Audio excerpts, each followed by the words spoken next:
Hello friends, पहलवान Guruddin group of college के YouTube channel पर आपका स्वागत है। मैं संध्या राजपूत, हिंदी प्रवक्ता, पहलवान Guruddin group of college पनारे Lalitpur. दोस्तों, यदि आपको हमारा वीडियो पसंद आता है तो प्लीज़ चैनल को लाइक, शेयर और सब्सक्राइब जरूर करें। साथ ही बेल आइकन को भी प्रेस करें ताकि हमारी नई वीडियो की नोटिफिकेशन आपको सबसे पहले मिल सके। दोस्तों, पिछली वीडियो में यानी पार्ट 1 में हमने जगन्नाथ रत्नाकर द्वारा लिखा हुआ उद्धव शतक की चर्चा की थी और आज हम चर्चा करने वाले हैं पार्ट 2 उद्धव शतक का। पार्ट 2 में उसी से चर्चा को आगे बढ़ाते हुए आज हम जानेंगे उद्धव शतक को। दोस्तों, क्या होता है, यहाँ उद्धव प्रसंग में रत्नाकर जी ने श्री कृष्ण के प्रति गोपियों के अनन्य प्रेम, श्रद्धा, भक्ति और अपने आप को पूर्ण रूप से कृष्ण की व्रहिणियों के रूप में प्रस्तुत किया है। यहाँ श्री कृष्ण ने विरह में व्यथित गोपियों के पास अपने सखा उद्धव के माध्यम से जब निर्गुण ब्रह्म का संदेश भिजवाया गोपियों के पास, लेकिन गोपियों ने अपनी तर्कपूर्ण उक्तियों से उन्हें निरुत्तर कर दिया। न केवल निरुत्तर ही किया बल्कि उन्हें अपने विविध प्रकार के तर्कों के माध्यम से अपने प्रेम के रंग में रंग लिया। दोस्तों, ये बात वास्तव में सत्य है कि प्रेम की परिभाषा किसी को समझाई नहीं जा सकती और ना ही किसी को जबरन प्रेम कराया जा सकता। इसे यानी प्रेम को तो केवल वे बिरले ही समझ सकते हैं, वो कुछ लोग ही जान सकते हैं जिन्होंने स्वयं इसकी अनुभूति की है। तो यहाँ गोपियों और ब्रज के लोग श्री कृष्ण के प्रेम को इसी प्रकार से समझते। जब ब्रज की गोपियों और ब्रज के लोगों ने उद्धव को कई प्रकार से कई माध्यमों से समझाया, लास्ट में वो कहती हैं, उद्धव यह सूधो सो संदेश कह दीजो एक, जानती अनेक ना विवेक ब्रजबारी है, कह रत्नाकर असीम रावरी तो क्षमा, क्षमता कहाँ लो अपराध की हमारी है। दीजे और ताजन सबे जो मन भावे पर, कीजे न दरस रस वंचित बिचारी हैं, भली हैं बुरी हैं सलज्ज हैं निर्लज्ज हैं, जो कहें सो पहें परिचायिका का तिहारी।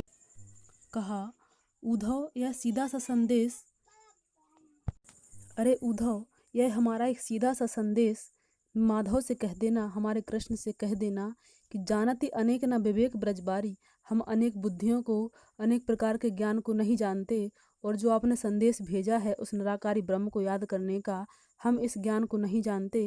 रत्नाकर जी कहते हैं, असीम राबरी तो क्षमा, क्षमता कहाँ लो अपराध की हमारी, हम में इतनी बड़ी क्षमता कहाँ है, हम में अपराध करने की यह क्षमता नहीं है कि हम किसी दूसरे ब्रह्म को या निराकारी ब्रह्म की उपासना कर सकें। दीजिए और ताजन सबे जो मन भावे पर, जो आपको सज़ा देनी हो हम लोगों को, आप वो सज़ा दे सकते हैं। आप हमें हर प्रकार के कष्ट दे सकते हैं, हम हर कष्ट आपके द्वारा सहने के लिए तैयार हैं, लेकिन कीजिए ना दरस रस वंचित बेचारी को, लेकिन अपने दर्शनों के रस से वंचित मत करो हम बेचारियों को। भली हैं बुरी हैं सलज्ज हैं निर्लज्ज हैं, हम जैसे भी हैं, भले हैं या बुरे हैं, अच्छे हैं या बुरे हैं, सलज्ज हैं या निर्लज्ज हैं, हम जैसे भी हैं, जो हैं कहो सो परिचायिका तिहारी, लेकिन हम हर प्रकार से आपकी परिचायिका, आपकी सेविकाएं हैं। हमें हर गलतियों को माफ़ करते हुए, हमारे हर बुराइयों को भुलाते हुए, हे कृष्ण अपने दर्शन के रस से वंचित ना करते हुए दर्शन दे दीजिए। गोपियों की बातों को सुनकर उद्धव आश्चर्यचकित हो जाते हैं। वो सोचते हैं कि मुझे संपूर्ण ज्ञान था, मैं इस पृथ्वी पर सबसे ज्ञानी था, लेकिन आज मुझे ज्ञात हुआ कि मैं प्रेम के ज्ञान के बिना अधूरा था। आज मैं संपूर्ण ज्ञानी होता हूँ, क्योंकि यह शिक्षा मैंने गोपियों से ली है। यदि सबसे बड़ा ज्ञान कोई है तो वो है प्रेम। इसके बाद धाई जित तित पे विदाई हेत उद्धव की, गोपी भरी आरती संभारती न सांसुरी। जब उद्धव जी मथुरा को लौटने लगे, जहाँ से वो आए थे उस ओर जाने लगे, तो दौड़ती हुई सभी गोपियाँ, सभी ग्वालवाल, सभी लोग वहाँ से दौड़ते हुए आते हैं। उद्धव की विदाई करने के लिए सभी लोग बहुत ही उत्सुक होते हैं कि उनके लिए हम ऐसा क्या दें जो वो हमारे कृष्ण को दे सकें। कह रत्नाकर मयूर पक्ष को लिए, रत्नाकर जी कहते हैं कि कोई गोपी मोर का पंख लेकर आई है कि यह हमारे कृष्ण को दे देना, क्योंकि उनके लिए अपने सिर पर मोर का पंख बहुत ही भाता है। को गुंज अंजलि उमा है प्रेम आसुरी, कोई गुंजों की माला को लेकर बहुत ही प्रेम भरे शब्दों में कहती है कि हमारे पास कोई रत्न, कोई मोती, कोई सोना चांदी आभूषण नहीं है कि जो उनको दे सकें, तो यह मेरी गुंज की माला ले जाइए और हमारे कृष्ण के गले में धारण कर देना। भाव भरी कोई लिए रुचिर सजाओ दही, कोई बड़े ही भाव से भरा हुआ दही सजा कर लाती हैं और कहती हैं हमारे कान्हा को दही बहुत ही पसंद है, इसलिए यह दही ले जाइए।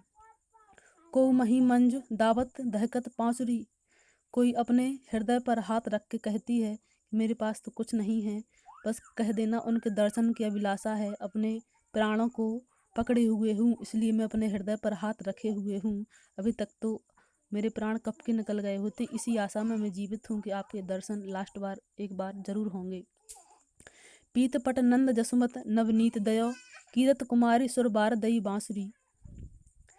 पीला पीताम्बर नंद बाबा देते हैं। नंद बाबा कहते हैं कि यह पीला पीताम्बर मेरे कृष्ण को दे देना, और जसुमती नवनीत दयो, और यशोदा मैया ने माखन दिया। कीरत कुमारी सुरबारी दई बांसुरी, और कीरत कुमारी ने यानी राधा जी ने सुंदर सुर वाली, बहुत ही प्यारी सुर वाली, मधुर सुर वाली बांसुरी दी। तो दोस्तों, इस प्रकार की भेंटें उद्धव जी के लिए सभी लोगों ने दी कि हे उद्धव, जब तुम यहाँ से मथुरा जाओगे तो हमारे कृष्ण को यह सारी भेंटें दे देना। अगले पद में प्रेम मद छाके पग परत कहाँ के कहाँ, था के अंग नयननी शिथिलता सुहाई है। प्रेम के मद में उद्धव जी इतने छक जाते हैं, इतने तृप्त हो जाते हैं कि उनके पग यहाँ के वहाँ पड़ रहे हैं। प्रेम में छक जाने से पद पड़त कहाँ के कहाँ, था के अंग नैनन में शिथिलता सुहाई है। उनका अंग पूरा थक जाता है, नशा सा छा जाता है, नैनन में शिथिलता यानी अलसाई हुई सी है। कह रत्नाकर यों आवत चकात उद्धव, मानो सुधियात को भावना भुलाई है। रत्नाकर जी कहते हैं वो इस प्रकार से आश्चर्यचकित हो गए कि मानो कुछ भूल से गए हैं, कुछ भावना सी भूल गए हैं, कुछ याद कर रहे हैं। वो इस प्रकार से खो जाते हैं कि जैसे उन्हें कुछ पता ही ना हो। वो ऐसे मदमस्त हैं कि उन्हें आगे पीछे का कुछ नहीं दिखाई दे रहा है। धारत धरा पे न उदार अति आदर्शों, सारत बहोरनी जो आस अधिकाई है। एक कर राजे नवनीत जसुदा को दियो, एक कर बंसी वर राधिका पठाई है। और वो एक हाथ में, जब वो मथुरा की ओर लौटते हैं तो एक हाथ में जसोदा मैया द्वारा नवनीत यानी माखन लिए हुए हैं, और दूसरे हाथ में राधिका के द्वारा दी हुई बंसी लिए हुए हैं। वो सभी भेंटों को अपने हाथों में थमाए हुए, अपने कंधों पर, सर पर रखे हुए जा रहे हैं। उनके पग कहीं के कहीं पड़ रहे हैं, जैसे मदमस्त हाथी चल रहा हो। उद्धव चलते चलते अचानक से बैठ से जाते हैं और कहते हैं, छावते कुटीर कहूँ जमुना तीर की, गोन रोन रेती सो कदापि करते नहीं। हम यहीं पर कुटिया बना लेते यदि कृष्ण के दर्शन के लिए पुनः ना जाना होता। पहले तो मैं उनके समक्ष हर समय रहता था, लेकिन मैंने उन्हें इस प्रेम की भांति कभी नहीं देखा। लेकिन उनके दर्शन हेतु, इनकी यह भेंटें देने हेतु मुझे लौटना पड़ रहा है।